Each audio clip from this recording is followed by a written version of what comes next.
Stagger up, 2 layers. You should be able to turn around and not poke your friend in the face. If you're poking your friend in the face, take 2 steps forward. Someone else in the face. If you are poking the wall in the face, take another step forward and ask your friend next to you to move forward. So what I'm going to do is I'm going to do this. You don't have to copy me, but I find it's really useful to just stretch out my arms. I'm just kind of loose here. I'm just reaching. I'm kind of going pop as well along my back. Another one is kind of a figure 8 going across the body, and I'm really just letting my arm lead, not putting too much effort into it. And then swap arms. And as you're doing that, think about your breathing. That's it. Just get all that subway air out. That could take a while. Hey, welcome. Yeah, we have a little. Just grab a space. Yeah. And now just start to move around so that you're loosening up your hips a little bit. Just be careful if you do have back injury or if it's sore, just make sure you support yourself when you're stretching.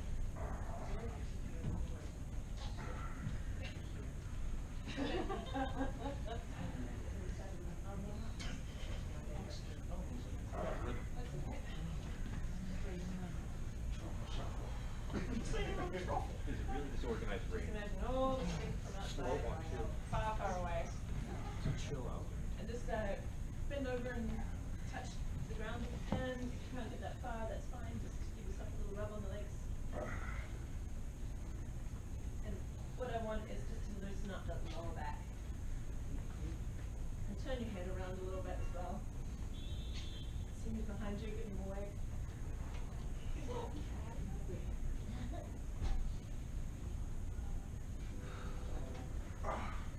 And now coming back up.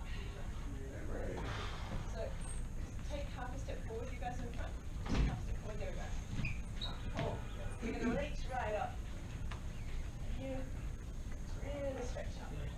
And bring it up. And nice. Cool. Does anyone feel like they want to walk a little bit more stretches? I'm full if we do. More stretches? Cool. Shout out, do you want to do anything particular? Legs? Legs. Yeah, legs. All right. Go into a forward stance and just find your center of balance here. And as you find your balance, just gently stretch forward. So if you don't have your balance, do a little bit more breathing. If you do have your balance, focus on stretching out your back leg. And really just lean into that.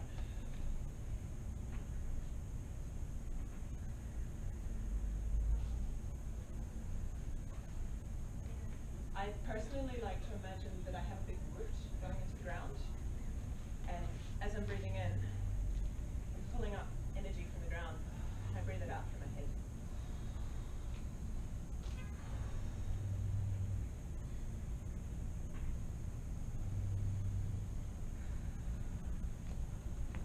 Now switch to the other leg.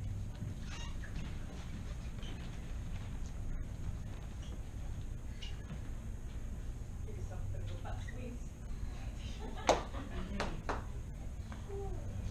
If no one else will, you better.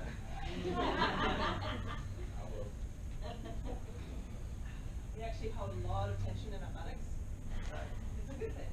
Come on. No comment.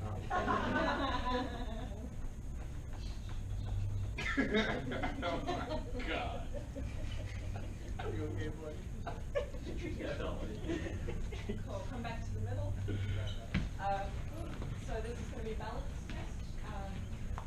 I try to be able to balance so that I can bring my knee up into one leg. And what I find really helpful for this is to be able to fix my eye on a single point in the room that's not a person. It's really important that the point doesn't move. So just find a spot that's not a person and gaze at it as you start to bring up your leg.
action theme, do it now.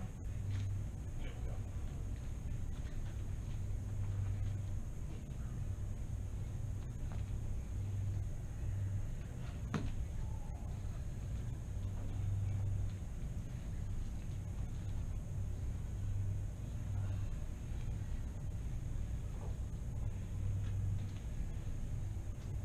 Five more seconds, guys.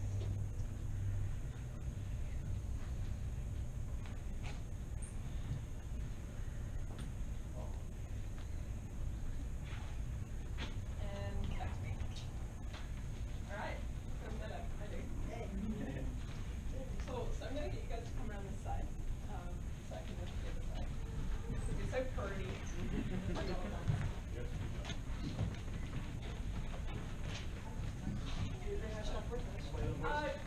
Not right now. Okay. Cool. So, who has sword experience and who does not? Who's kind of new to this? I just want to get an idea of where we're at. Yeah? You guys are new-ish? Or? Which are we raising our hands for? Oh, yeah. How shall I frame this? I just want to get a sense of where people are at with their confidence with swords. So, you guys, if you're going to be on a scale of yeah to Oh, yeah! okay. Every fucking sword! So we got some fucking swords over here. Beautiful. I love it. It's yay for me. I love a challenge. Excellent. So what I'm going to work through today, guys, is body and sword, and using the two together.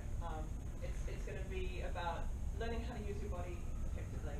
And because we don't like to kill each other with the blazing death sticks, I'm going to teach you guys about safe ways to make sword fight look great, but also look like it's a safe, controlled kind of fight. So that is my challenge for today. And if I do not meet that challenge by the end, you can all hit me with your blazing light sticks. Question, will you be offended if I refer to them as swords? Or is that Swords. Swords is fine? Swords. Okay, cool. So I'm going to lapse back into that. Lovely. Please pick up your swords.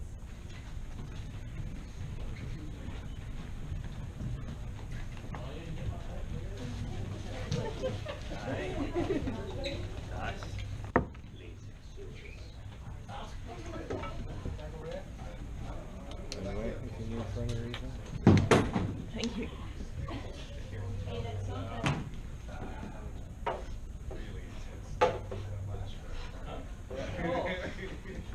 All right. Stop, we're gonna spin them. We are in full class tonight. How do you guys usually use the space when there's this many of you? See the rubber band, and we start, tell people to move. Spread out, but like if we're gonna do something where we need space, we do half room. Okay. Staggered ranks. Staggered ranks. Okay, well So that's a we good can idea. spread out, engage, and then when we need the space, stuff like that. Cool. Can I ask the smaller people to be at the front and the taller guys to be at the back? Lovely. You're sure? Yeah. So this is good. This is the longest line. Form 3 lines. And if you are tall, but there's room in the front. And it's not 2 lines, guys. That's all. I know Derek was 2 small. lines or 3 if we're running out of room.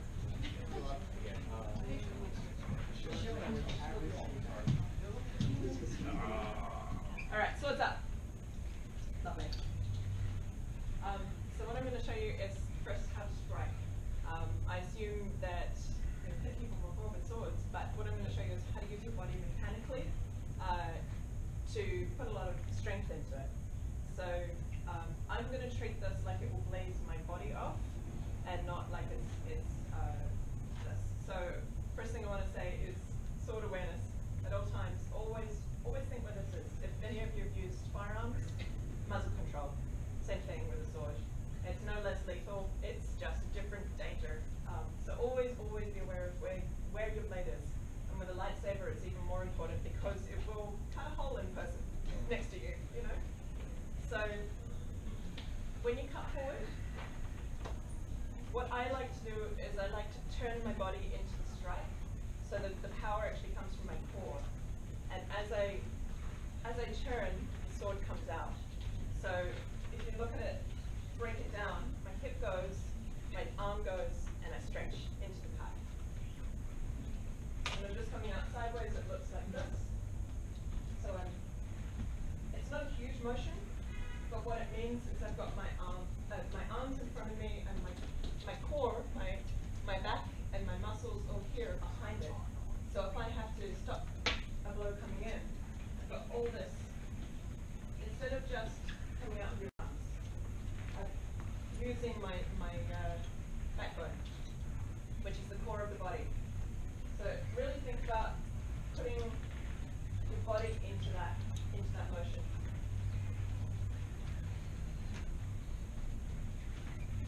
And I'm just starting off my shoulder. So I'm coming out.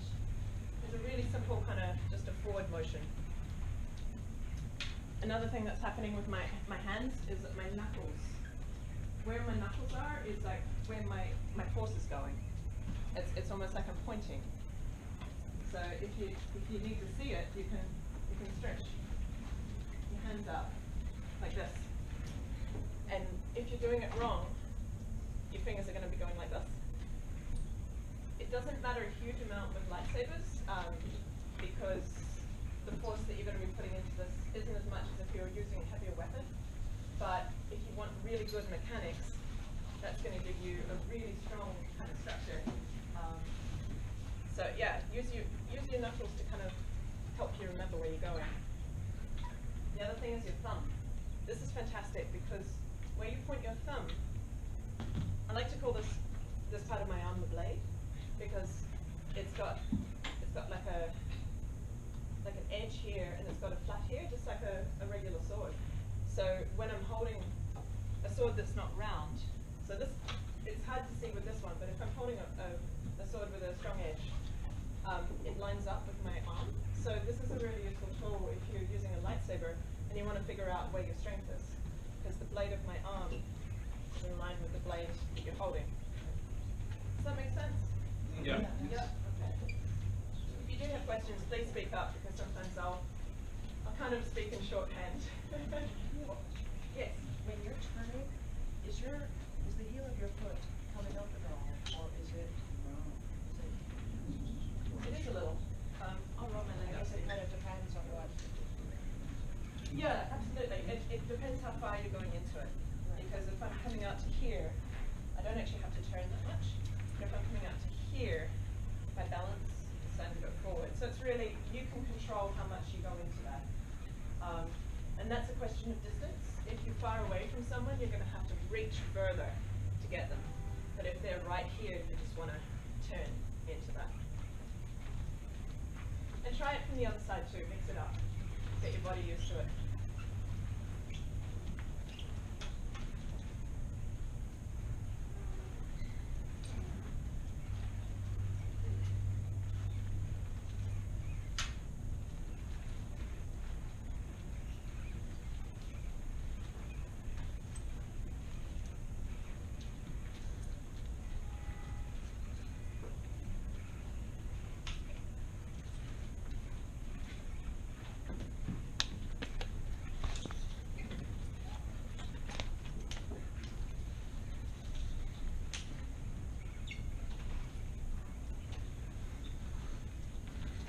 All right, so done.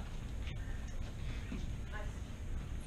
Did that start to feel a little bit more natural, or is it still kind of funky? It's okay? Yeah. It's, as I said, it's a really good thing to use when you're using a heavier weapon. Like if you're using a staff, for example, this is a really nice thing because it's going to give you a lot of strength. And also if you're using a two-ended lightsaber, that kind of motion is going to make it look really dramatic. But if you're on a one-on-one with a smaller lightsaber, that kind of motion doesn't need to be so big, you know? You're just putting your spine into it. So the second thing is your spine is your structure. Where your power comes from in your body is from this lovely big flank of muscles attached to this fantastic post, which is your spine. Whenever we get off balance, what happens to our head is our head goes off our hips.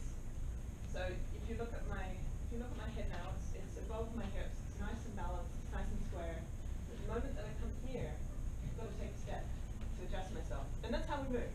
That's fine. It's fine to be off balance because otherwise you'd never get anywhere.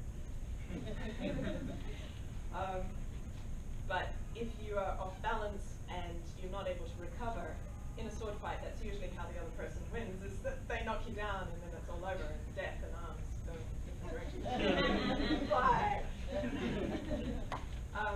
So always think about when you're in your stance or when you're walking, think about where your head is in relation to your body. And as we get older, unfortunately, we just naturally kind of sink because we lose this kind of power, and it's harder and harder to keep upright. So we end up being like this. And it's very good if you're able to be aware of that and stretch. Don't try and overcompensate. Something that I do, which is not very good, is I actually overcompensate and I have problems where I go the opposite way. So I have to stretch in the opposite direction to try and pull myself back down, which is kind of my funky, that's my funky body. The point that I'm getting at is when you were fighting, think about where your balance is. Try and keep your balance and try and take your opponent's balance. So if you're choreographing a sword fight, some really nice things that you can do is have the other person kind of coming backwards because it's a really dramatic visual thing to the audience. Oh no, this person's in trouble because look, they're struggling. Oh, that person's winning. It's like really obvious, you know, because you can see in their body language and their posture. And I'll come back to that later a little bit. I just wanted to touch on it because when you are delivering a sword strike, you always want to stay with some measure of balance. If I'm out here like this isn't good for me. Sure, I might have killed 3 men, but if I don't do something, I'm in trouble with the other 3 coming at me, you know? So always when you're landing a strike, just do a little check.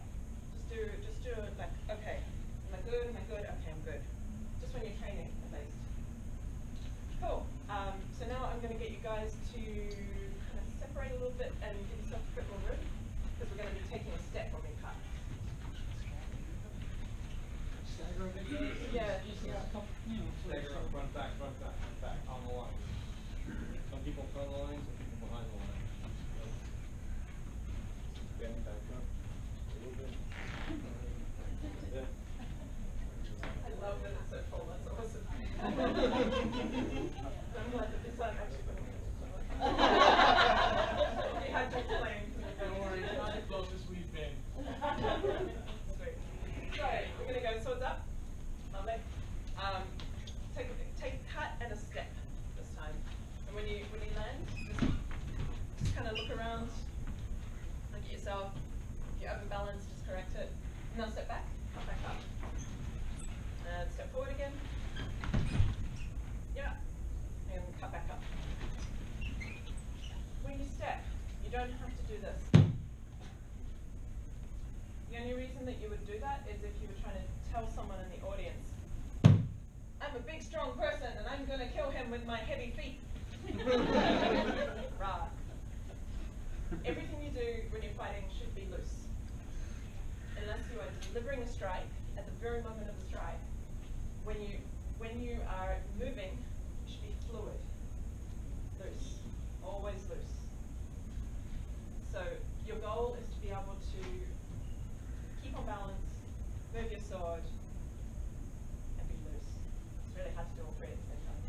Cool, so take a step again and a cut. Nice. Go back again. And now just in your own time. Just take a step forward. Get a feel for it.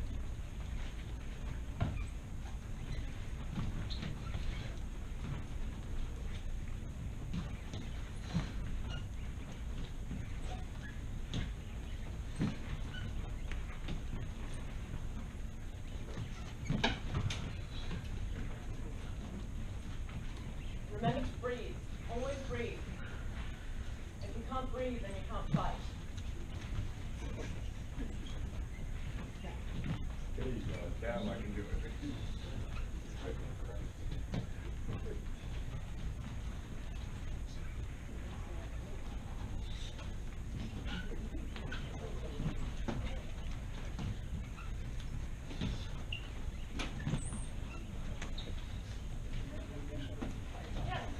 Yeah, you're casting a sword. That's a really good point.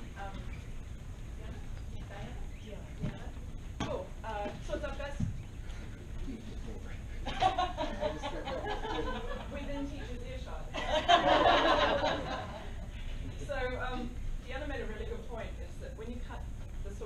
it's actually a bit like casting. When you throw a line into the water, it's a very similar motion. You're casting the tip out, and the same kind of force goes into it. You're looking at where you're going to go, and the sword follows you. So a really good a really good thing to remember is where you look is where you go, and this applies to everything, absolutely everything. Where your focus goes, your energy goes. Whether you're driving a car, or you're trying to get somewhere on time, or you're using a sword, or you're shooting a gun, or blaster. I'm sorry, blaster. Whatever you're doing, where your mind is where your energy is going to go. It's just this funky thing about the world. So, since we're all Jedi and Sith, we can use this directly to talk about the Force. Where you focus is where the Force is going to go. And where you cast your mind is where the blade is going to go. Your body will follow it. So always think, where you focus is where you're going to go. Where you put your mind is where the sword is going to be. If your mind kind of wanders halfway through, you can see it. So cast the sword and think about where you're going to end up. And then we'll just go there. Cool. Couple more cuts.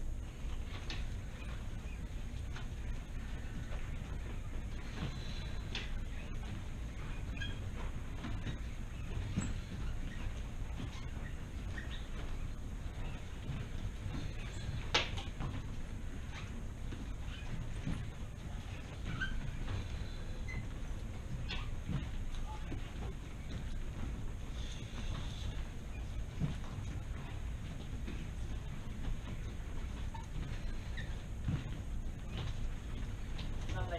So it's up. Alright, I'm going to get you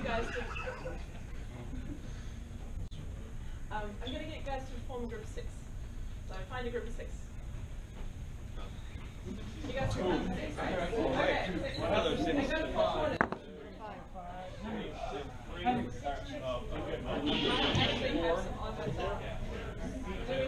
Two more. Okay, you guys find a short one. Let's go grab a group. Okay. And somebody will have 7. Trailer. Oh, no, we had 2 more.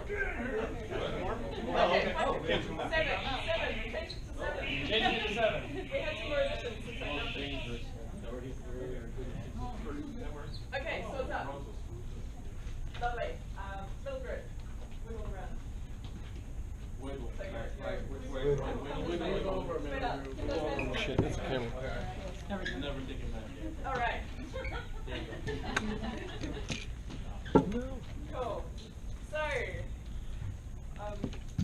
something that is very useful when you're in the sword fight, and I'm moving around so you can all hear me, is to start and end in a position. In medieval swordsmanship, these are known as wards or darts. They are a point in your body where the sword just sits, and you're ready to cut into something and go to another ward. The whole point of the ward is it's a strong position. You can stay in that position until you're ready to make a cut. You're not kind of dangling out there waiting for something to happen. You're poised. The ward could be different positions around the body. I'm not going to teach you necessarily medieval swordsmanship, but I'll just teach you some wards for lightsaber, because they'll behave differently. When you're cutting from a ward, you want to cut through and back to another position. It's like changing lanes in a car. The person is the line on the road. The lane is the ward. So you're going from one lane to another one. Never leave it out there, unless you actually have bound your sword with the other person, in which case definitely leave it out there. Cool. So, do you guys already have anything like this? Do you have wards that you use? Not really. We have stances. We have the letters. Yeah. We have the letters.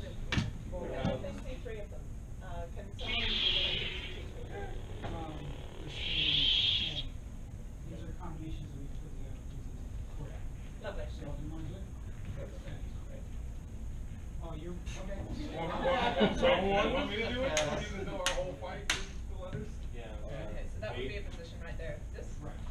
Do you have a name for that? No, that we don't have. People have, you know, their own stance that they do, we haven't named it. Okay, I'm going to call it 2. This is 2. The-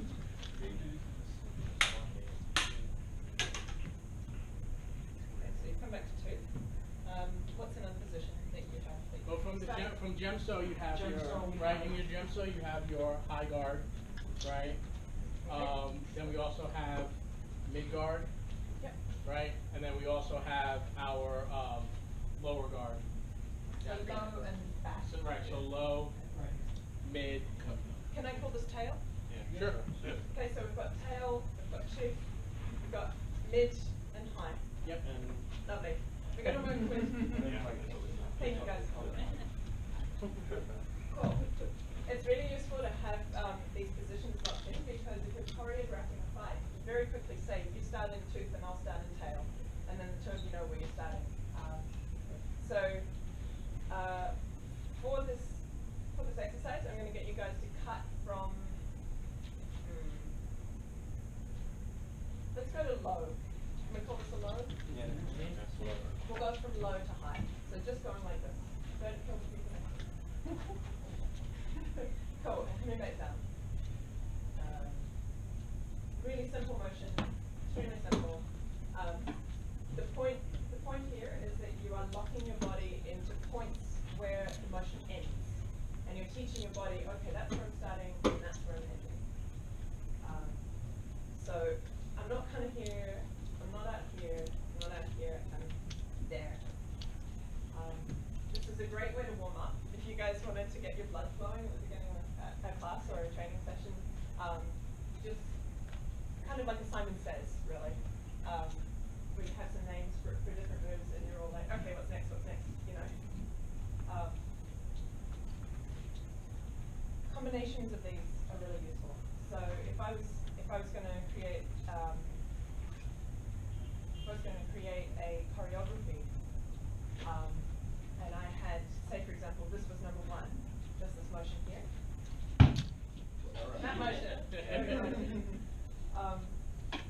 If this was number 1 and the other person's was say from mid right to mid left, the mid right would come out from the body. You're going to be able to cut your opponent when you go through from guard to guard. Cut and back. Cut and back. So mid to mid. Mid to mid. We're going to call that number 2. Cut and back. Cut and back.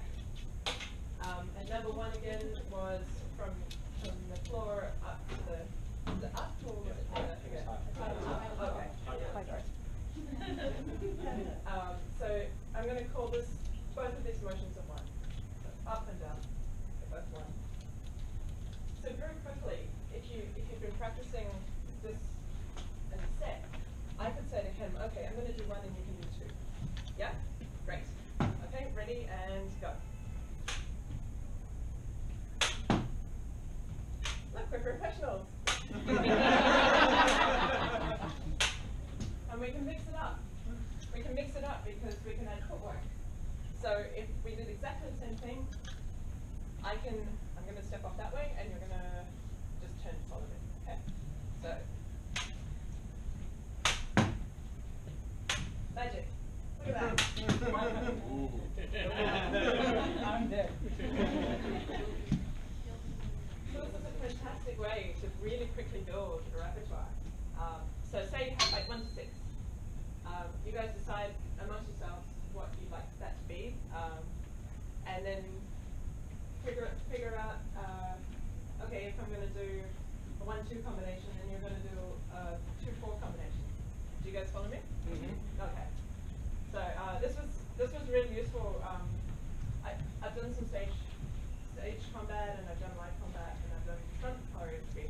And this is actually what they use in films to very quickly get the stunt guys in a big battle, you know, in the background where they're just doing, they're killing each other. This is how they come up with the sequences so fast, is because the group of guys over there are doing one combination, the group of guys over here are doing another.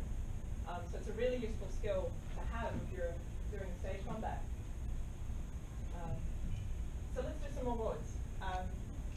In you guys have any more places to pipe up. But otherwise I'm just gonna throw you some. You know, you can just go over a sheet show Yeah, because that's the basics of everything we do. All the way through. Yeah, let me show you our form. Yeah, please Form- do. Absolutely. Sheet show, I'll do all three, so. It's usually a walking form, and I'm gonna try and walk with him, but. Small steps. Very small steps.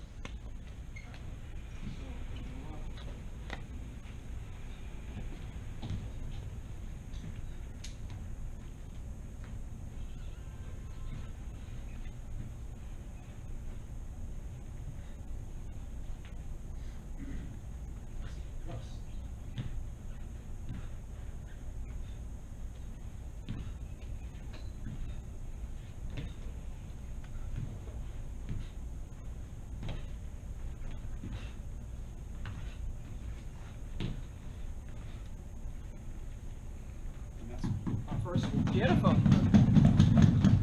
Real quick. Give them room for gem cell. Yeah, and so.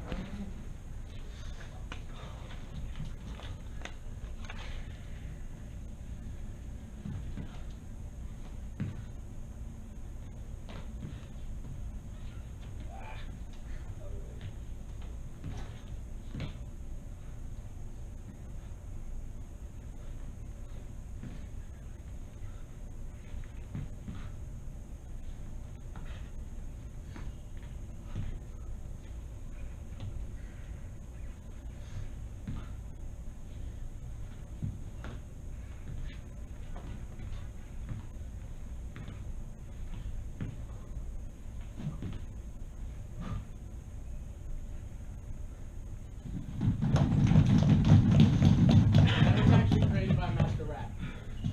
It looks very familiar. Yeah. I was gonna say, I know a man in Highland who does that. Thank you for sharing. That does help me a lot because it shows me what you're already doing. So something that I find very useful to remember when I'm cutting is to flow. So always flow with the sword. It's a really simple thing, but it's hard to do. When I'm cutting like this, instead of cutting in a straight line and stopping and going all the way back up, what I try to do is do a little bit of a circle at the end. So I'm actually doing kind of a little loop. And it's just easier because I don't have to decelerate to turn around. Just turn the flow back up. So if you guys give yourselves a little wiggle room, stay on the edges, and we'll just do it cutting to the center. But more we leave it. Okay, I changed my mind. Go back to your Yeah, I guess so. Yeah. Window first, then wall. I'm glad to hear you guys have your space. That's wonderful. This way, guys, out this room. Start. Okay, ready. South out, back up. Here, back up. There we go. Stagger up. Okay, so we're doing half and half? Yeah, the group will do it, Half and and then half, you have to watch and laugh. No, I'm joking, it's supportive. No, we will laugh though. No, we'll laugh. It's okay. Alright, so we're coming down from, I guess the high, or mid? Mid, okay, from mid down to tail, and then just turning it, doing a little figure eight, and coming back up. And if you want to keep going to high, that's fine. With a step or just stand? Just stand. Just get used to that motion. Do it wrong first. Head it straight down. Stop it, and come back up. And then do a little turn at the end of the cut, so that you're continuing the motion. And what you should be able to do is just keep that up, because you're doing a figure eight instead of doing 2 lines. Is the goal to get that second cut? The goal is to keep the sword moving. So you're going from ward to ward, but you're keeping the flow. Instead of going 1, 2, 1, 2, you're going 1, 2, 1, 2.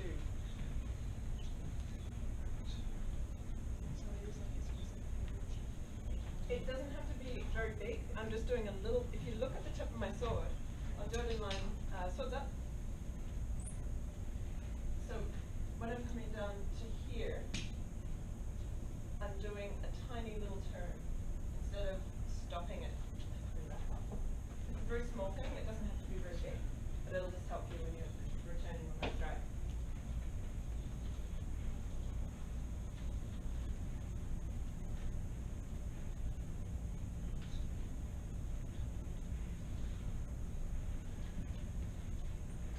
Cool.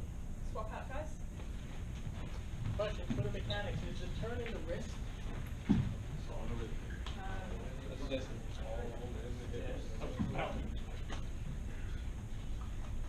I guess I'm kind of pointing, so if my finger is doing this, I'm going like that. So yeah, a little bit, yeah. And it's small, it's just a small thing, guys. It's not a huge motion. So we're going to go from swords up. We're going to go from mid or high, whichever's more comfortable. Cut down, just do it real slow, behind, and then cut back up. If you want to end here, that's fine. If you want to end here, that's fine. So cut, slow, back up. Cool. Just do it at your own speed.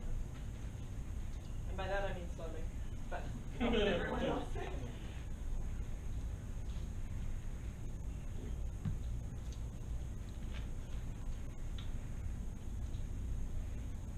Something to remember is always keep your face towards your opponent. Even if you can't actually see your opponent, just imagine that they're in front of you.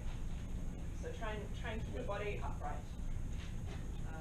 Because I'm noticing a few people kind of turning and looking to where the sword's going. Can a few of you guys take a step forward, because some people in the back are just like against the mirror. There we go. Perfect. Okay. No, you got one, dude. I trust you. I have a question about foot position. Are you leading with your dominant side, or do you lead with your non-dominant side? That's a really good question. Did you guys hear that? Yes.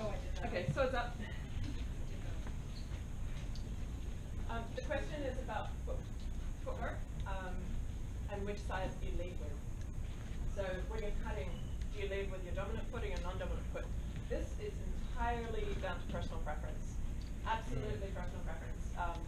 It does not matter. It's a bit like snowboarding. It's whichever side you feel like you want to go down the mountain first with. Personally, swords up, guys. Thanks. Personally, when I'm entering into a fight, I like to leave my sword up behind because it gives me the power to step in. If I'm already in the fight, it really doesn't matter because the range, if we're so close that either foot is going to have the same effect. So I'll leave my power foot back because I want to come in with that strength behind me. It comes down to personal preference and it comes down to distance. So whichever is more comfortable to you. All right, go back to what you're doing.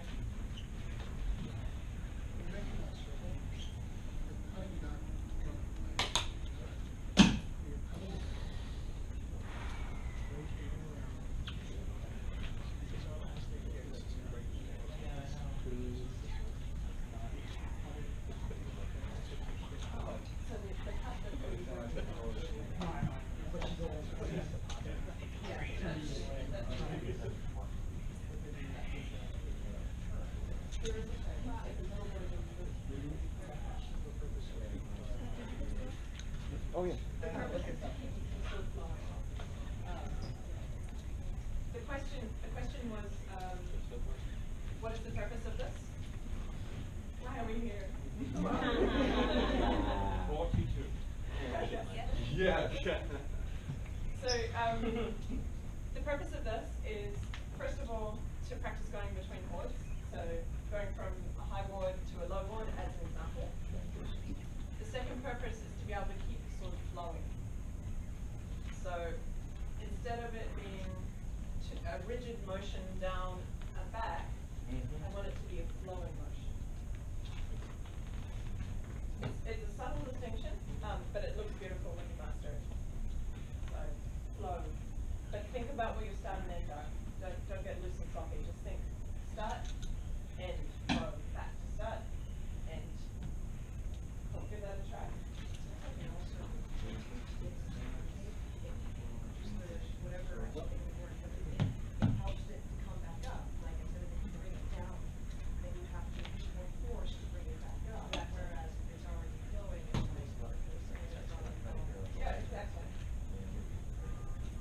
it matter if it's if the rotation is coming away from your body or in towards your body? So the question is, does it matter how far up the rotation is happening? Try and keep it tight. No, just what direction? Oh.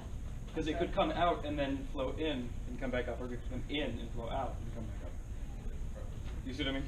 I need to do it. Okay, yeah, sure. Looks like it's going out. Yeah, I guess it is. Yeah.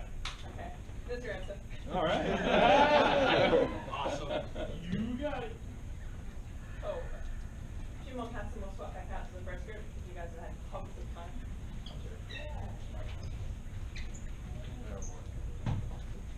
Anybody wants to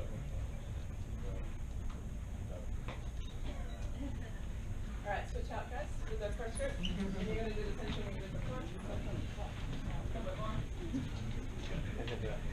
One of Molyneux's.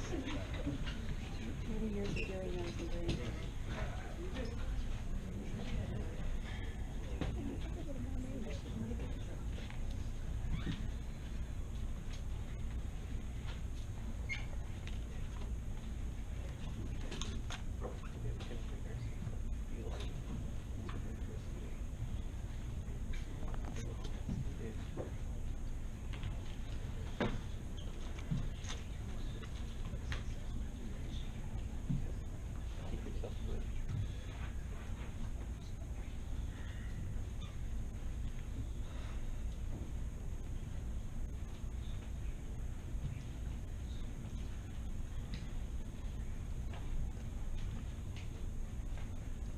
Remember to think about where your opponent is.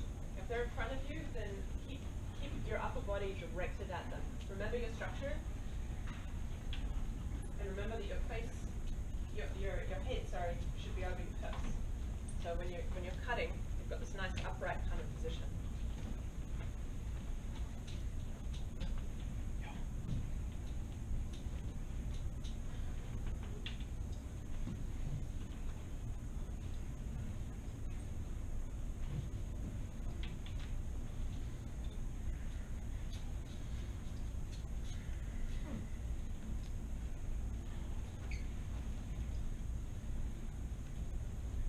Alright, nice. Cool. Cool. Everyone come over this side and form 4 lines. Four lines. Uno, due, way. 4 lines.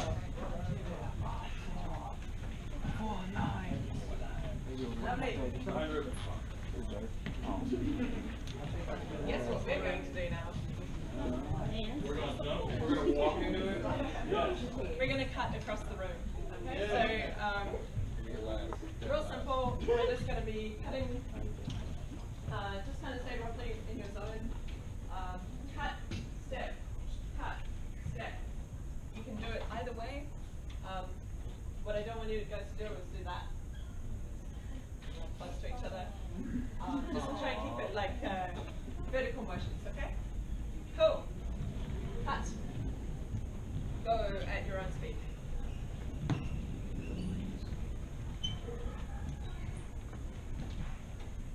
Think about the other side of the room as your opponent. Put your focus on that.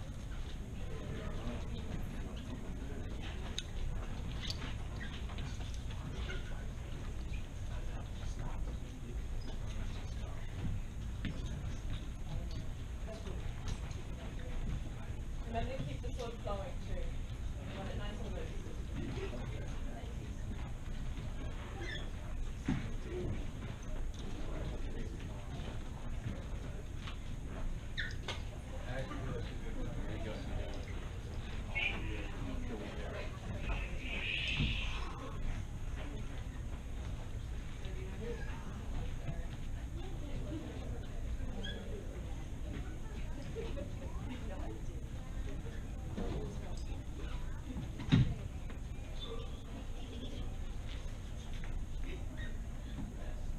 Oh, back the other way. Back the other way, guys. Back the other way.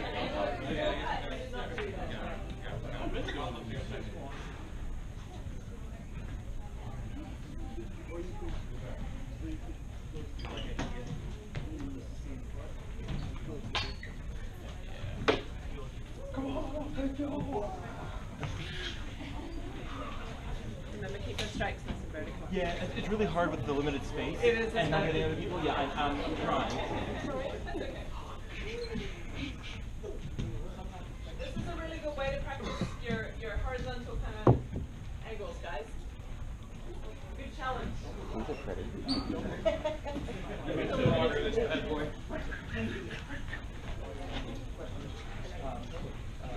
Is the split just coming back up this way?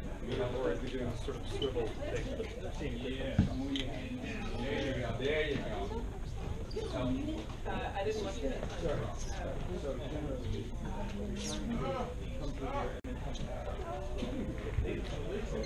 Yeah. Are we doing this swivel thing? See, my original was Mountain Dew color. It's yeah.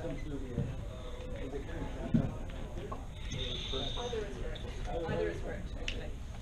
Cool, nice one, guys. We are going to take 6 minutes.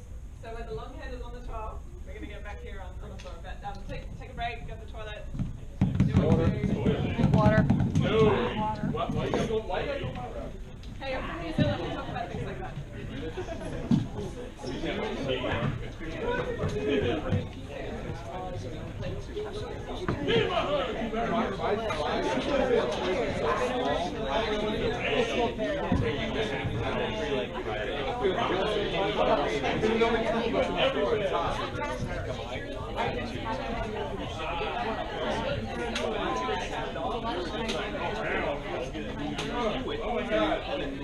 Don't monitor it. All I know. If I get to work and an animal's dead, we don't throw it away. Every day.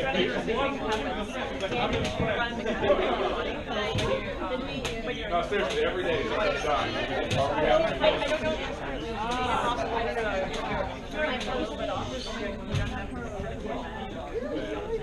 It happens. It totally happens. Naked women, you ever seen half of those naked women?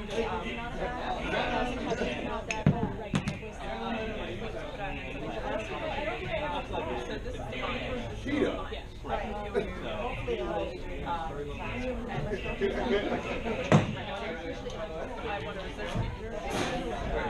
See, we should show our fight. Our fight. 11.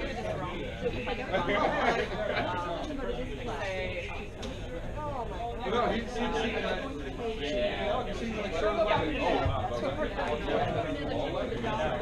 so I want to make the most of my body.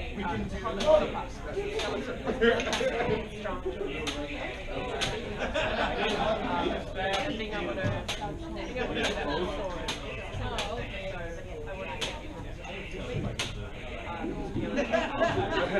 That's how I originally learned. Me and my buddy would just get the backyard and do that at each other.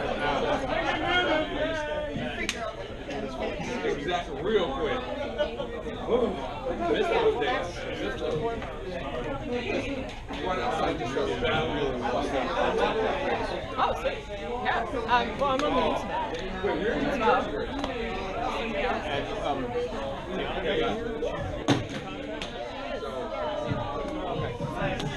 Yeah, no, hit her up, absolutely. Yeah. Are you here in the city? I'll put this away before I lose it. Scott.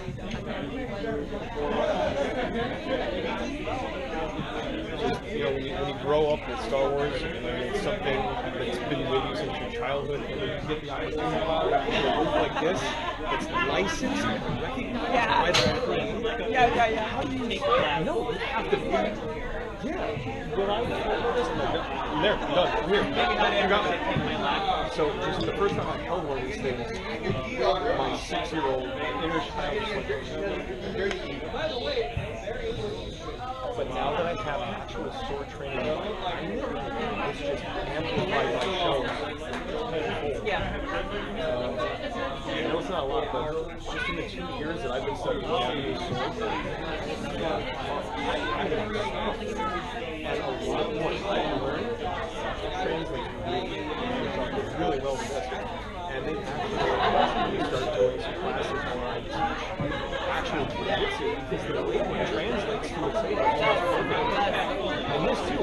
But that's the beauty of the saber, because there's no one single cutting edge. It's a 360 cutting edge. You can pretty much any sword style that exists, and it translates. I've seen people fight broadsword with a saber, like Catto-Mott 7. But that works. That's much more subtle. Alright, one more minute, guys. Two sides. 1 minute, guys. 1 minute. 1 minute. No, but I have I was doing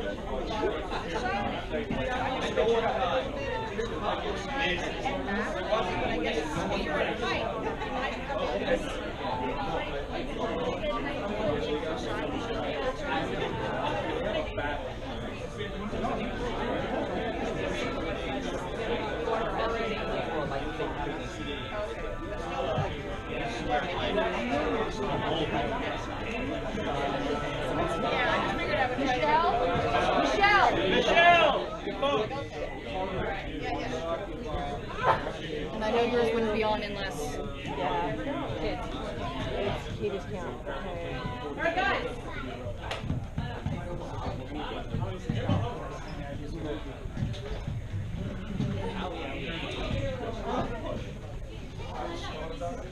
Now.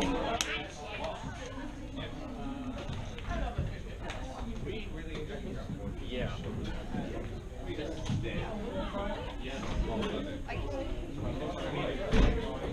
Two sides! One force!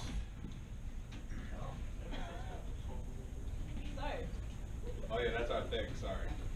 Want to see it again? Two sides, one force! It's awesome, isn't it?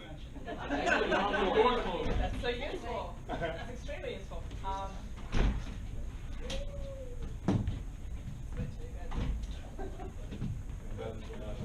The door doesn't listen to the chant, though. Cool, swords up, guys. Nice.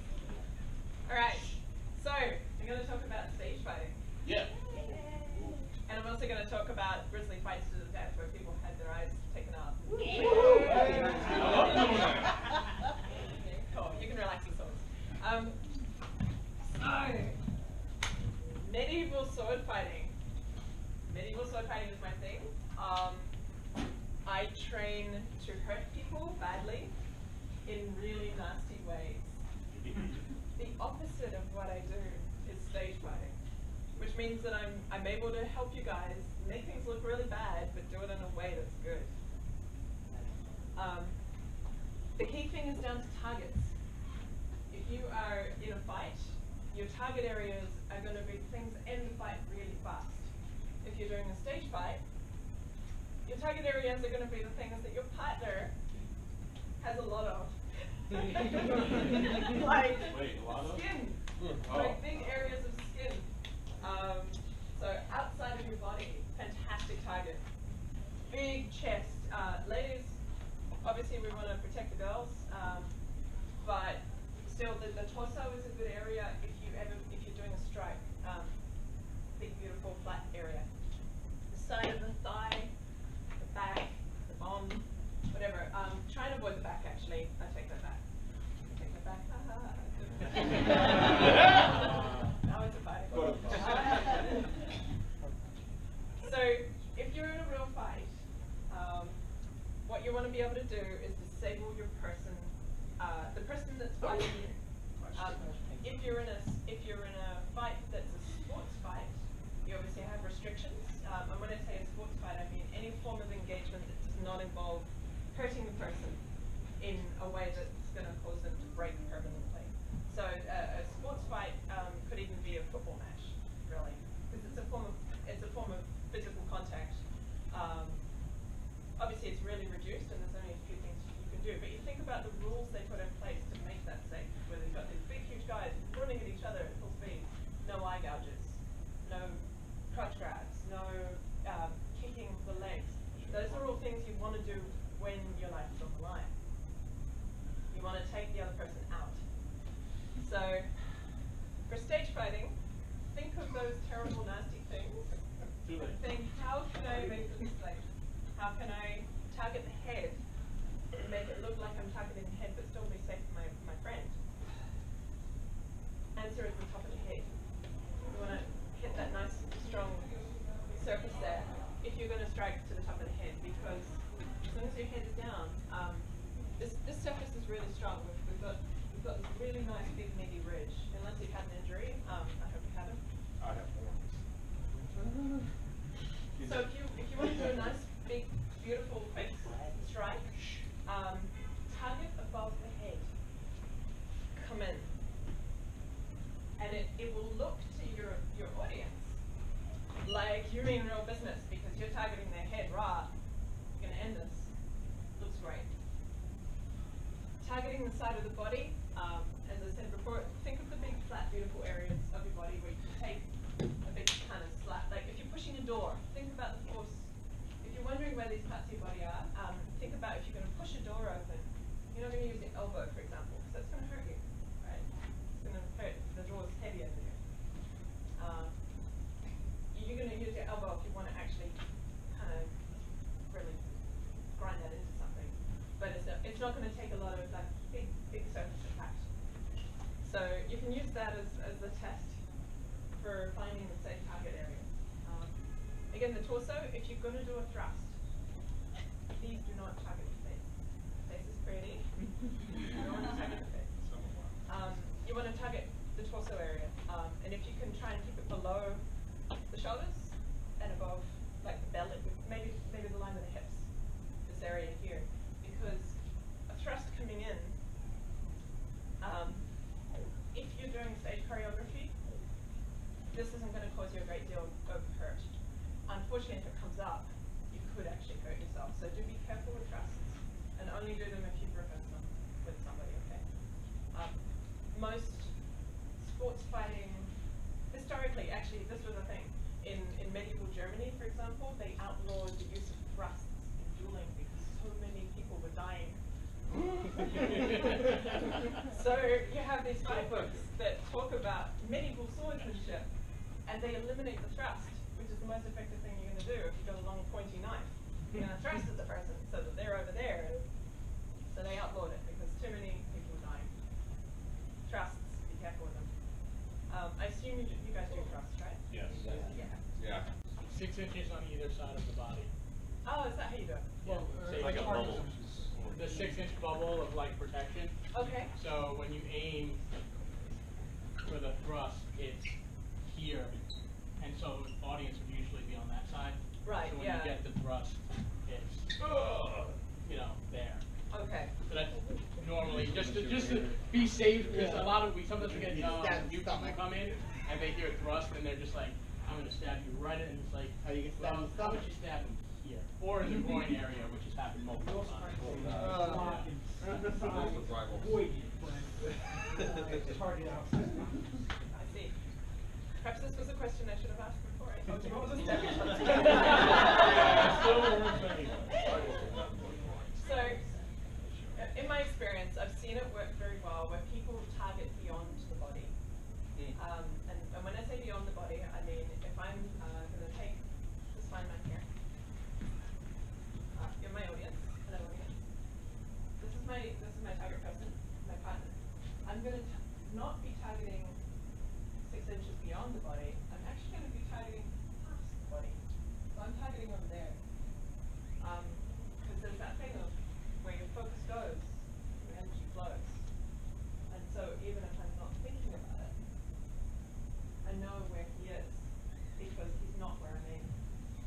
It's a real subtle distinction, but it means you don't have to pull your punches as much. So just, I think the 6-inch thing is a good thing when you're training. I think that's very useful.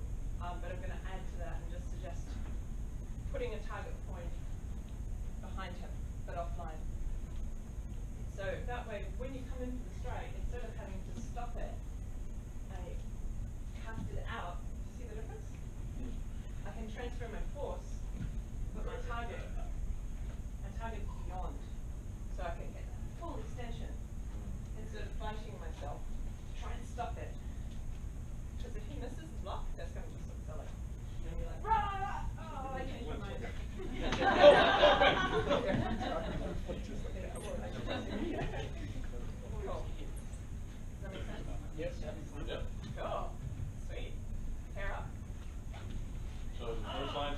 one, or you're married? Pair up and find a space.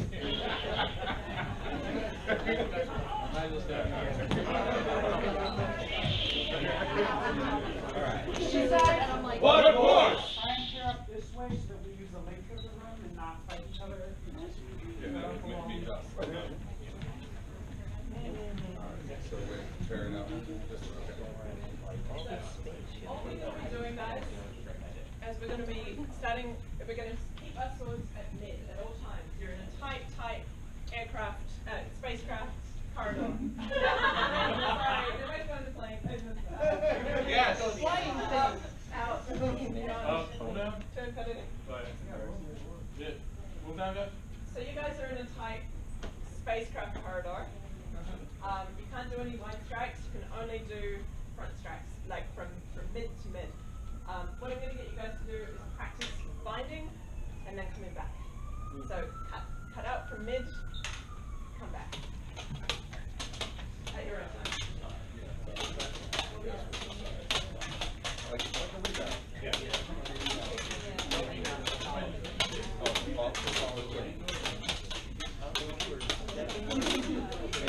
Follow through without all the sides.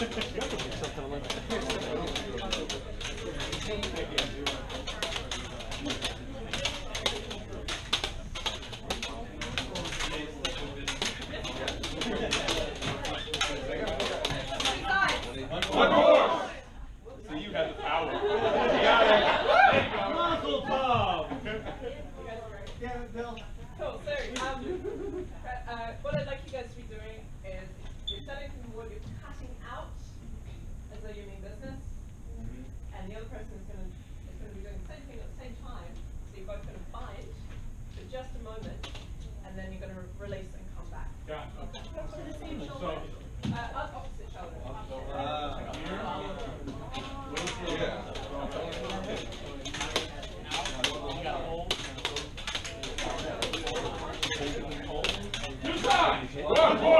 Alright, so just everybody's going fast. So she said here a little fine and then go across. Yeah. Right? Yeah. Alright. So everybody's just going hit. Out.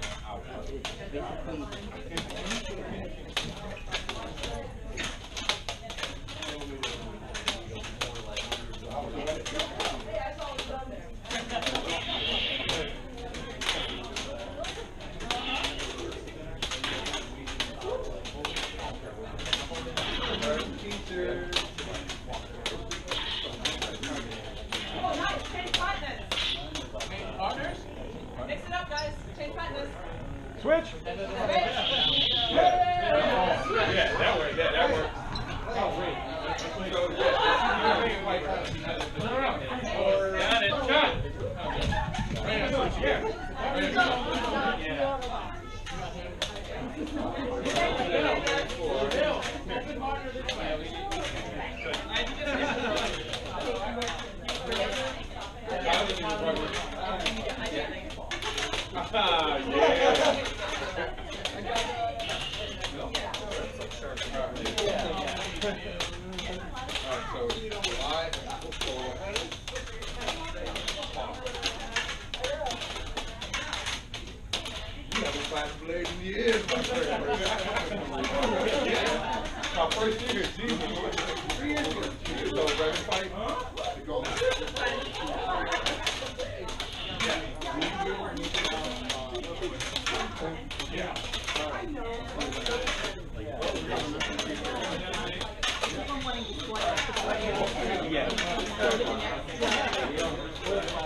beginning, essentially, right? Yeah, okay. You understand.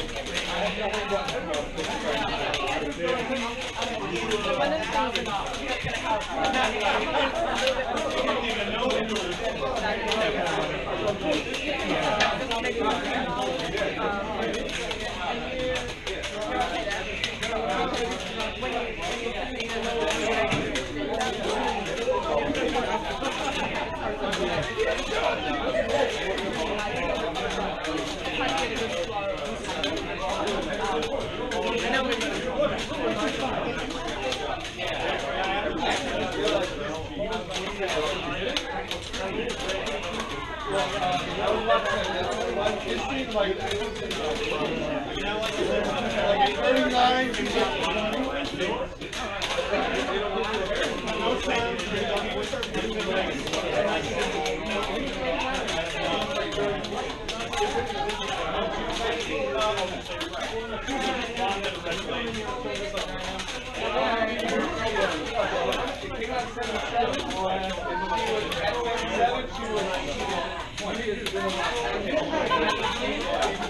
shoulder.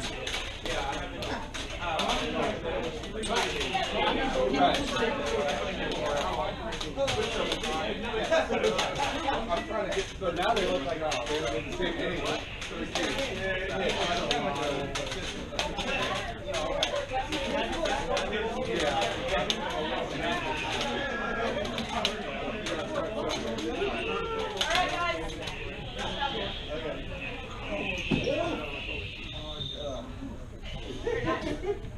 Step around that and just kind of swap down. If you can. If you can't,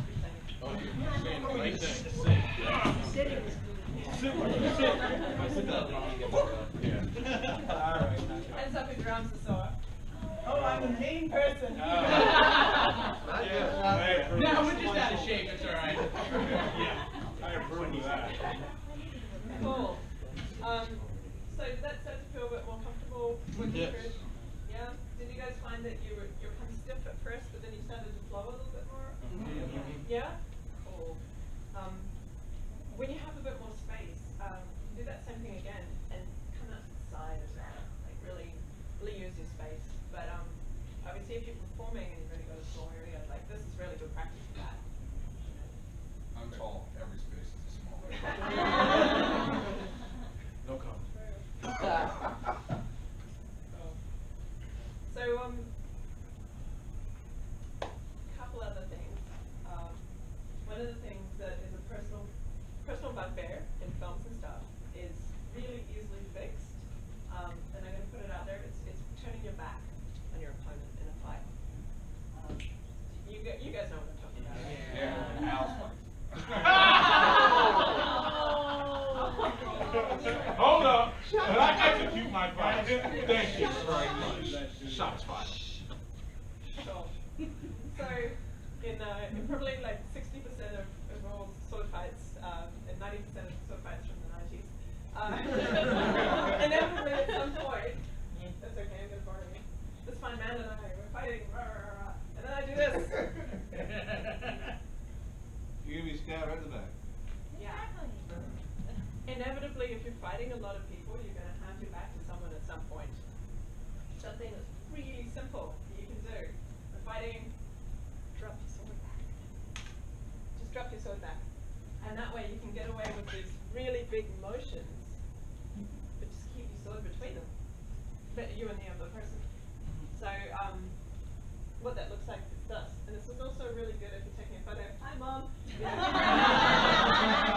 Look, I'm a Jedi.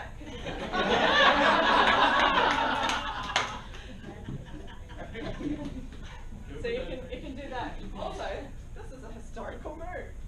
If you're dropping your sword behind your back here, no, it's not good if you're up close to anyone, but it's really good if you come right down. Sorry, you're using your spine to go into that. So real simple, and that means you can do all these beautiful flourishes and spins, which looks fantastic when you're doing lightsaber work, because it just looks good, which is why it's in the movies in the first place. spinning looks good. It looks like I'm doing a lot of work. But if you can learn to move your sword independent of your body, it looks like I'm being really athletic. But it's really super simple once you practice it.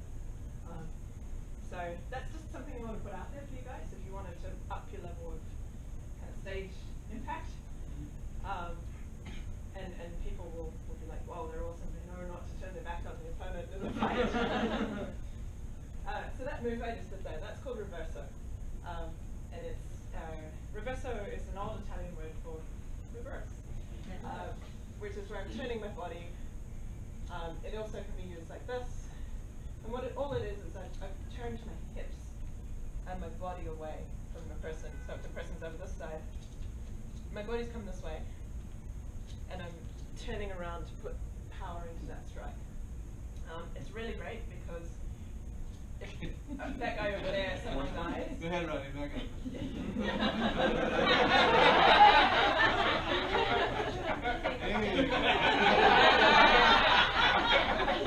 Good idea. So we're going to pretend it's here.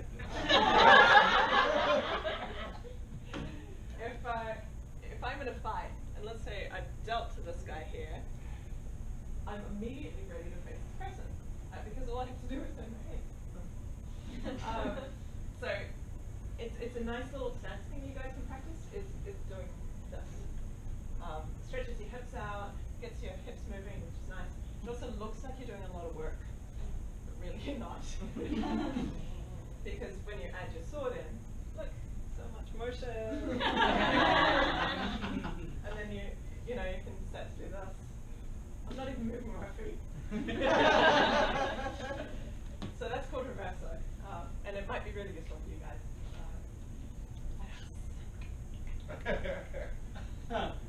Oh, angles. Cool. So, when you guys are fighting in nice and close, what tends to happen is the swords go upright because you don't have a lot of room to swing them around. What tends to look better is if they're kind of out like this. So you can cheat your arms a little bit and bring your, see how my hands have come down to my hip? Instead of being upright. Do you see the difference there? It'll also feel better, especially in a small space like this where we're so close to each other. If you want to have the bind, you'll also be able to hold it better, but you can adjust your distance.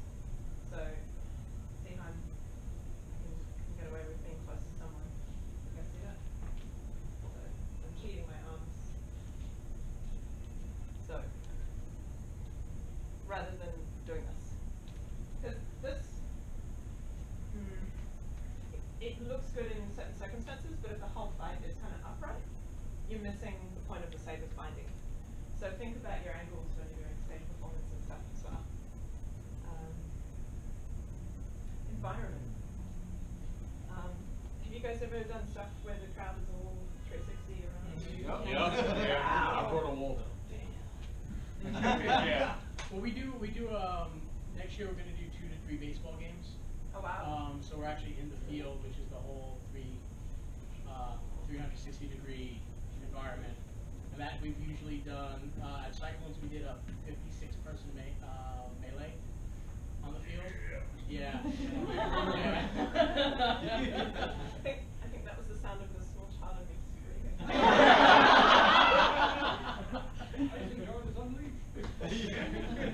Fantastic.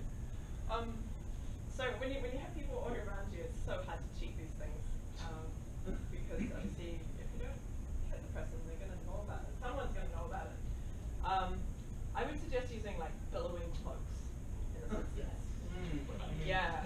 You can bury it. You can bury it into them and not hit the person.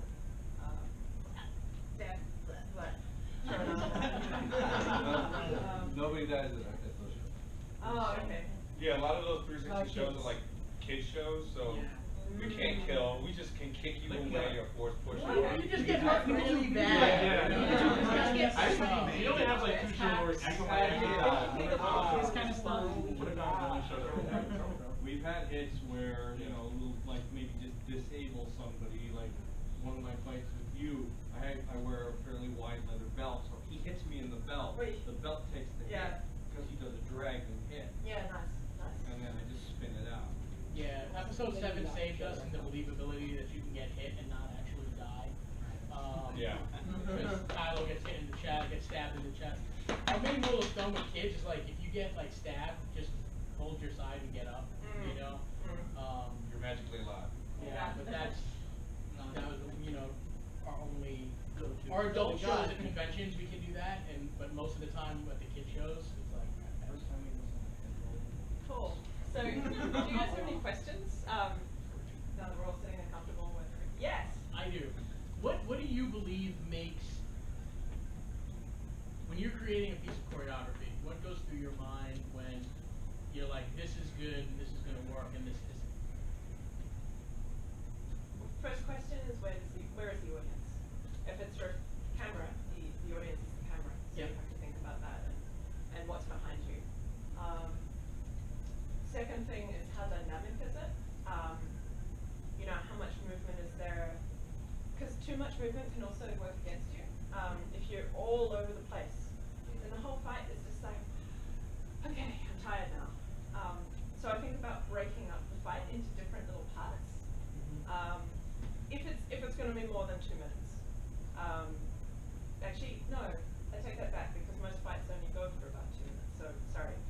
If I broke it down into like 20-second intervals, I have 20 seconds of real big movements, and then I'll have like maybe 10 seconds of interruption, like someone kicks or the other person rolls away, just to give the person watching a break. Because it's like listening to loud music all the time. You kind of, if it's too loud, then it kind of Dynamics. Yeah, it becomes the same thing in your mind, and you lose interest. But if you've got kind of a rhythm.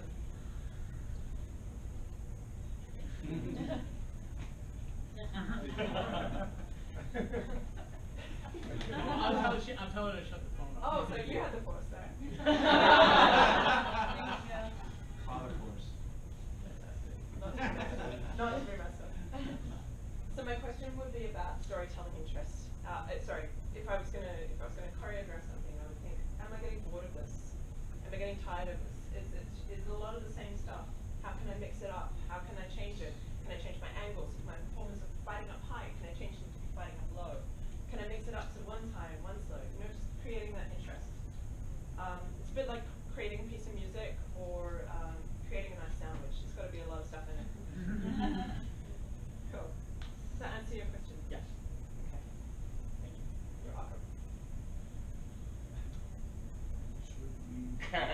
Yeah, right? Come on, questions, guys. What my question? What were future questions? Well, guys, take advantage of the time that we have now. So if there's anything that you personally have questions about within things that you're doing, ask. Because I know all those people that do have questions. She gonna answer my whole thing about the whole fight on my back. Funny. For those of us who haven't had this growing up and learning sword fighting, what forms would you recommend we start looking into to kind of help us build vocabulary and stance and get a little bit more comfortable? That's a really good question.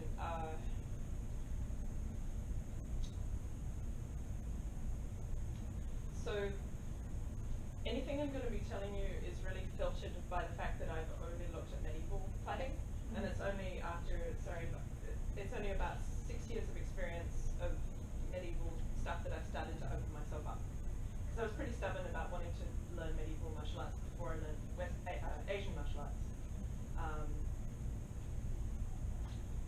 So with that limited perspective, what I'm going to tell you is probably look at any fighting forms that have a sparring component. And by that I mean something where the two people actually fight each other. If it's just a kata, that's really useful. It's good for developing your spirit, your body, your mind, and everything. But it's what you're doing here is already a kind of kata.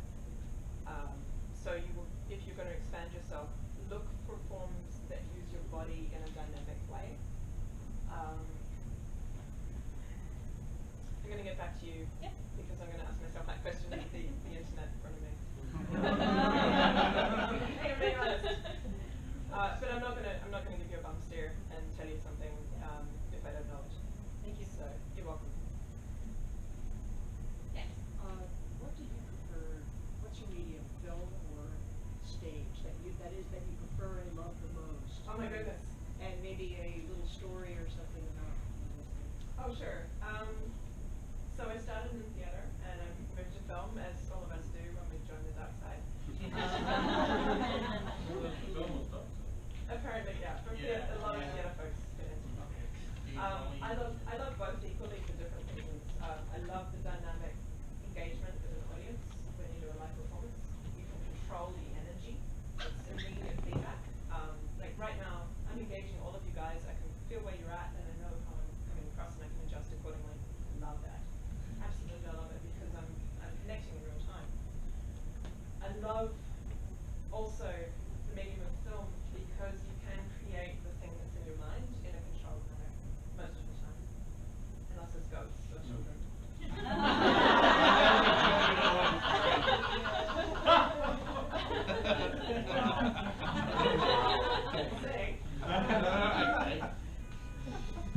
So bad.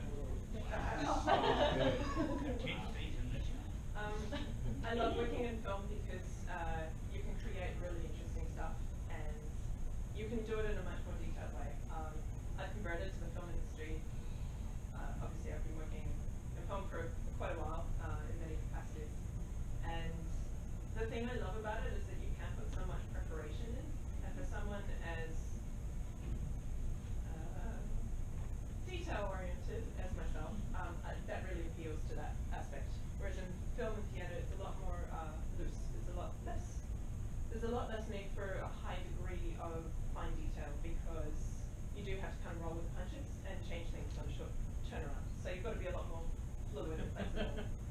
Whereas in film, you've only got one chance really to kind of shoot everything, and it's got to be good before you get going, because otherwise, you know, it's really hard to fix after. So I don't have a favorite. I like both for different reasons. Yes. In your experience, what martial arts, both Eastern and Western, you find are being most commonly drawn upon in modern stunt choreography? Yes.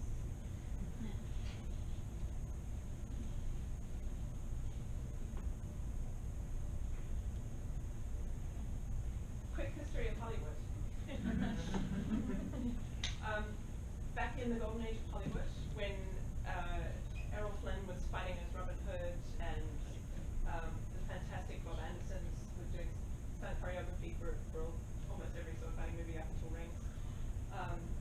What happened was all these men who were used to dealing with fencing, it's beautiful, like, okay, so that's rapier fencing from the 16th century, never mind. Sorry, fencing, Olympic fencing. There we go. Yeah, sorry. This kind of. Swashbuckling. Yeah. This was very lightweight foils, which were designed to simulate the small sword, which is the gentlemanly weapon of the 17th century. Small sword fencing. What happened was when medieval movies got really popular and everyone wanted to do all these historical stuff, the guys who were making the films looked at the big weapons and went, oh my goodness, these people were brutes. Because they couldn't imagine going from this to having a martial art that involved technique when he had a much, much bigger weapon. So they made it up. Absolutely made it up. Which is why, up until this day, and enduring in film and games, you see this.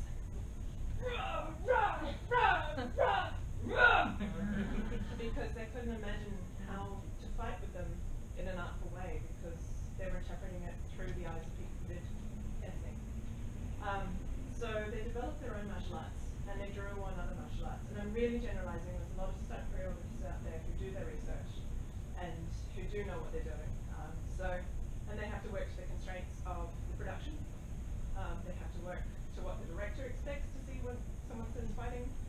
And it also has to read on camera. Because the thing is, you can have a beautiful martial art, but if it doesn't look good to an audience, the entertainment value is gone.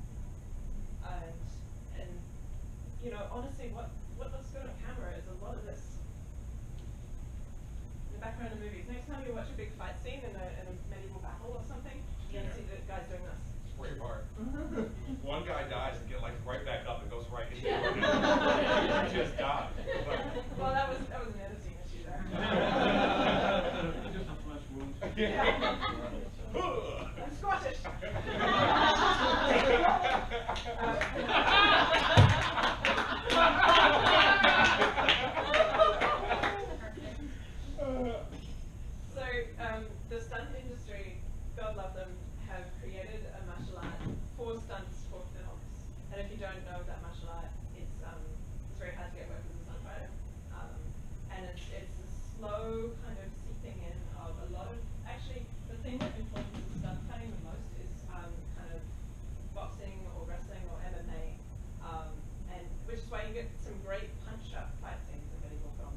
makes sense, right?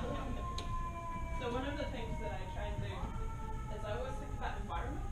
Where's my environment? And my biggest beef with that scene, and it took me 4 minutes to figure it out, my biggest beef was actually that the guy that they had fighting, they'd given him 2 swords to metaphorically say, in true comic book style, this man is a fantastic sword fighter because he can wield 2. So he's twice as better as you, which is a language and a shorthand. Perfectly established, you know, Superman's a strong guy, give him lots of muscles. I don't know. Just keep going. Okay. We'll move past that. The point being, they gave him 2 swords to show that he was the best swordsman, and they gave him the only style of martial art that they could do, which was basically Filipino Kali, stick fighting, which is a fantastic martial art. I love it, and I've done a little bit of it myself. Does not work with long swords. It doesn't work with long swords because long swords are longer. Any 2-handed fighting style has to fall within the parameters of a weight, either a weight limit or a length limit. So you can get away with it if you've got 2 long light weapons, like rapiers. I'll come back to that. Or you could do it with butterfly knives. Right. You know, this kind of thing. But if you kind of hit a critical mass point where if you've gone beyond a certain weight, your body just doesn't have the same control. Because it's physics. It's simple physics. You have a certain point where your body is going to be using a weapon, and then there's a point where it's no longer useful to you in a fight. So coming back to that, there are actually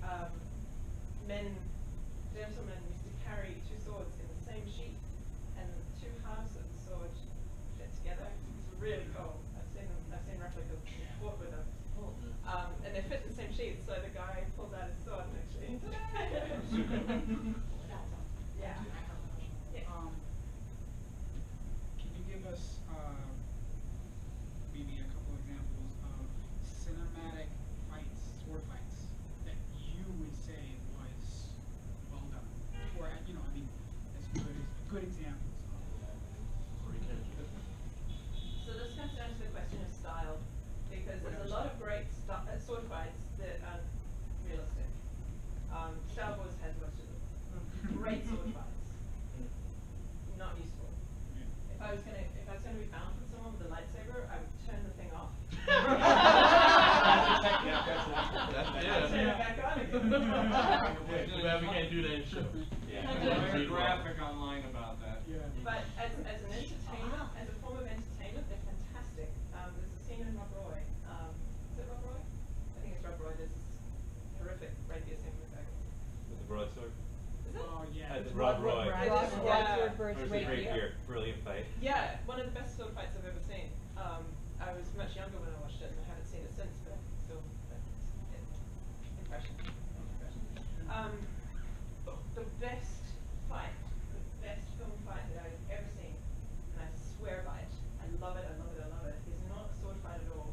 It is Zoe Saldana, you know, hot chick from Avatar. Yeah. Also in ton of other stuff. Green, Guardians of the Galaxy. Yeah, her. Fantastic, I love her. She's 100% committed to any role she does, and learns to genuinely fight. She played a role in a pretty violent movie called Colombiana. Great. Great movie. Yeah.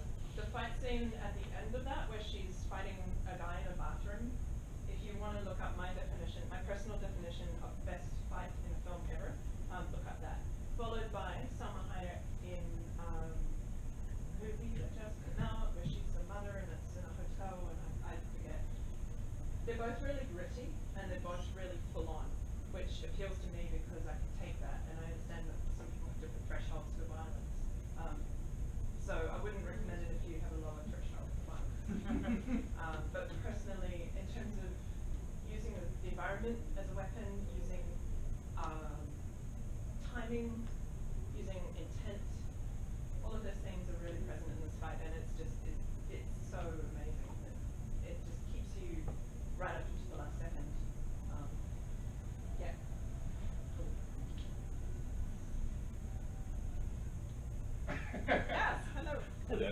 bunch of us do have like backgrounds in different martial arts, longsword, rapier, and I know when like that was my background. I came in with medieval fencing, rapier, dagger, longsword, and going into with choreography, it's also like you're facing dancing.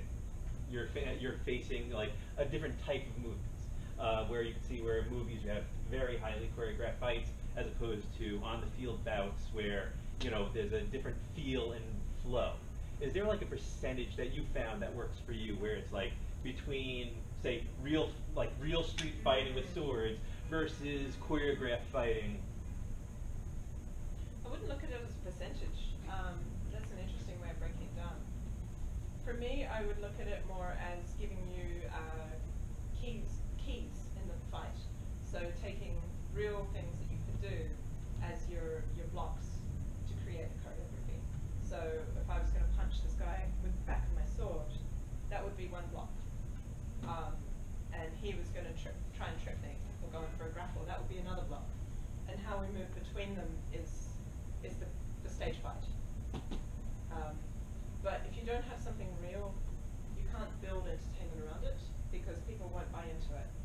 Well, we're programmed, with a lot of movies, we're programmed what a fight kind of looks like a lot of times, where you have the big movements, you have where it might be, it's much easier just to stab you instead of doing the big, wide movements. So we're kind of programmed as an audience to see a certain element of going fight. And if we showed you, like right now the Olympics are going on, fencing is going on, and the bouts are going pop, pop, pop, pop, pop, and you can see people going, oh, okay, but where's the fight? And you go, oh no, that was a brilliant fight right there. Because the fastest way to hurt someone is when they don't see it. So a good fight is the opposite of stage choreography. And I mentioned this before about pain, elbows, death, that kind of thing, and not doing that when you're doing stage choreography. The thing is, it's got to read, and this is relevant to you guys. Whatever you do has got to read to an audience. So I like to break it down into different types of fighting. I like to break them down into their goals. What is the goal of this fight? Is it for performance? In which case, your audience is the most important thing, as well as your partner safety, obviously. But it's the audience that you're focusing on, and everything you do. Oh, I'm going to hit him. The audience knows, hey, he's going to hit him instead of just hitting him. Performance also counts in sport because if the referee doesn't see that you did a thing, then you don't get scored, which is one of the reasons it is so hard to judge fencing tournaments and humor and all those kind of things, is because what works is very subtle. That's what it's from. God. Sorry, that's my professor. Big names, everyone. So in sports combat, you're generally trying to push against each other and win. It's competitive. The goal is the competition, but you have to kind of stick to some certain parameters.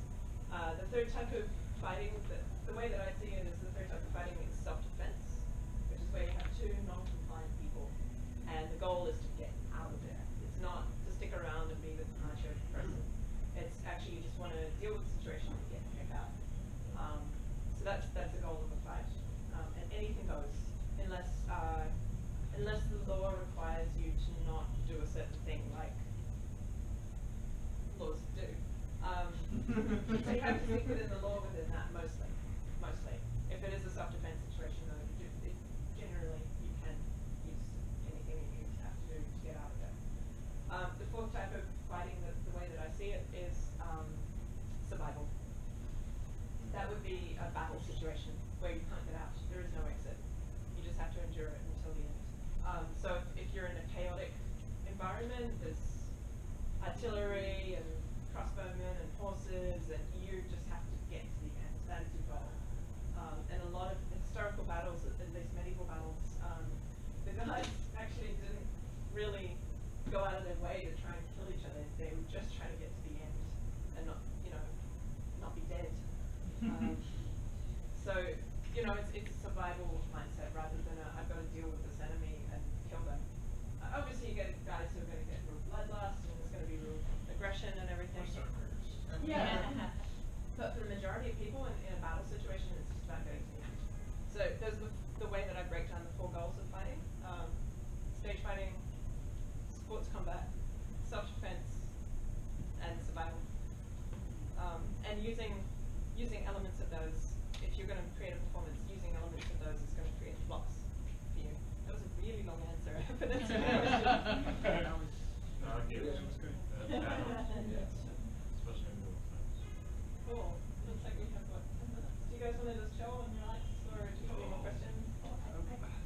Yes. talk about choreo. Yeah.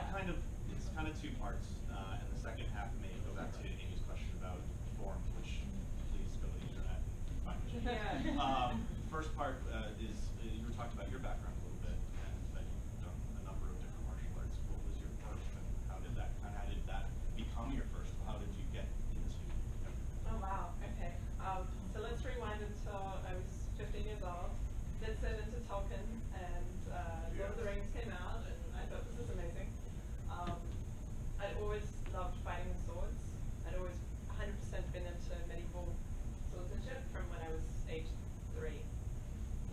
Yeah, it didn't go away. My mom fully supported me and gave me a sword and all that kind of thing. So, yay mom. But it took me until I was 19 to actually find the thing that kind of answered my. I had an instinct. I had an instinct that what I was seeing on TV wasn't right, and I had an instinct that medieval swordsmanship was a martial art that existed and was extremely beautiful and thorough. So I visited the SCA, I visited reenactors, I did a little bit of Olympic fencing, but I never really took it on because I was like, this isn't quite right. And I just knew. And then I found out about Western martial arts. Dun dun dun!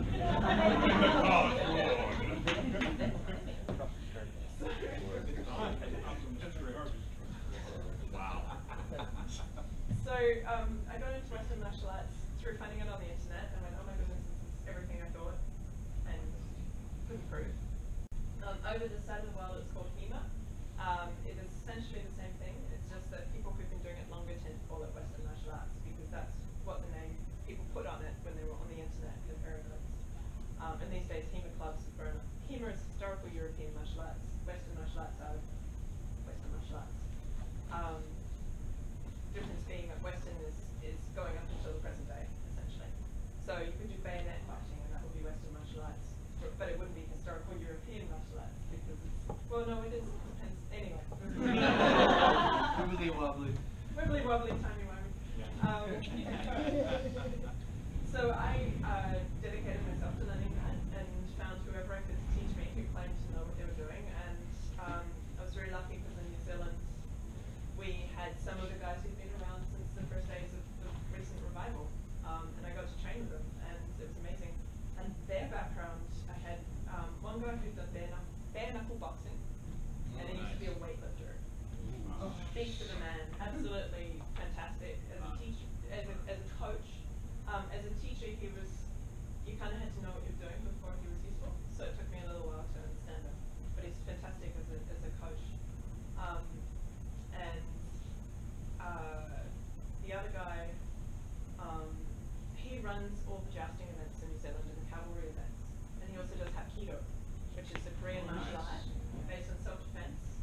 And he is passionate about medieval self-defense. So he brought that into interpreting medieval self-defense. So I got taught by someone who knew about body structure from weightlifting, someone who knew about self-defense from Aikido, and the third guy is the head of style for the freestyle karate in New Zealand, and he is the highest ranking. He's got the belt thing. Lovely guy. I didn't know he was head of style for about a year and a half, and he was my sparring partner. I just thought he was really good. So he was my sparring buddy, and obviously I learned very quickly with those two guys because they were my teachers, and I was lucky enough to be taught the basics and kind of got the grounding blocks for when I left New Zealand to go out and find more of the same thing in a way that worked for me. So since then I've done I'm doing Muay Thai, I'm doing Kendo. I did training with the police in Vancouver, like street fight techniques, which are all done in a very controlled way because they're police and they're fun. The police in Vancouver are very different to the police here. They're very much more nice. Human. Yeah, we know. Yeah. Well, I know. So I was part of the use of force program, which is teaching how to decelerate and de-escalate situations. They train the police to do that in Vancouver.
time. You got like 3 minutes. I can't sadly glance You at want the to come clock. back? So,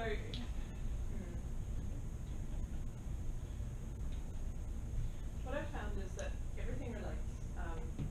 If you're doing any kind of activity, whatever it is, it will relate to another activity. So I would encourage you guys to get as physical as you feel comfortable with. Do lots of just different stuff. Learn some new skills.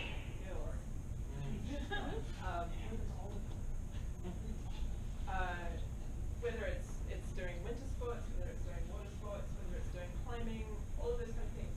Anything that's going to make you good in a sport is going to make you good in a fight. Generally, it's about using your body. It's about being in your body, and it's about being able to engage with your environment in a way that's quick and responsive. So let me clarify about sports. What I'm thinking about is like outdoor adventure kind of sports, like kayaking or climbing or bicycle counts, absolutely. Motorbike, skiing, snowboarding. These are kind of scary sports if you haven't done them before, but once you get a little bit of confidence in them, they're going to be so amazing for you because they will give you balance, they will give you control, they will give you awareness of your surroundings. So what I would really just say is find something that you like to do and do it. Find something that's fun. It doesn't have to be a martial art. For me, it's about fighting because I was born to fight. That's me. But that's not everyone. Yeah. Yeah. I mean, I was agreeing with you. That wasn't like me taking it. I'm a fighter. I agree. Yeah. So find something that gets you active. That's my answer to your question. Thank you so much.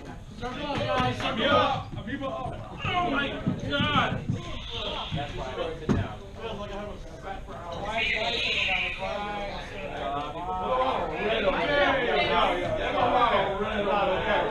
Get that up. There we go. There we go. No, I don't need to. Open it up. You want to stay in the middle? Our last circle. One more.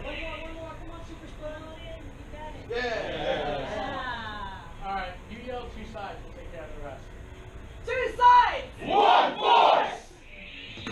Stand by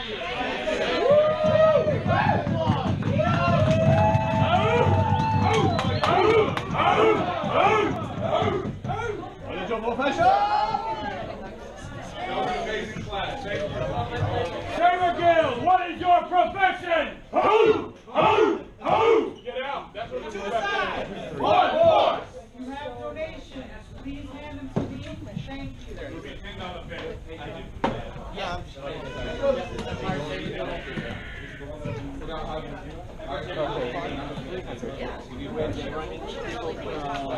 Another area of research.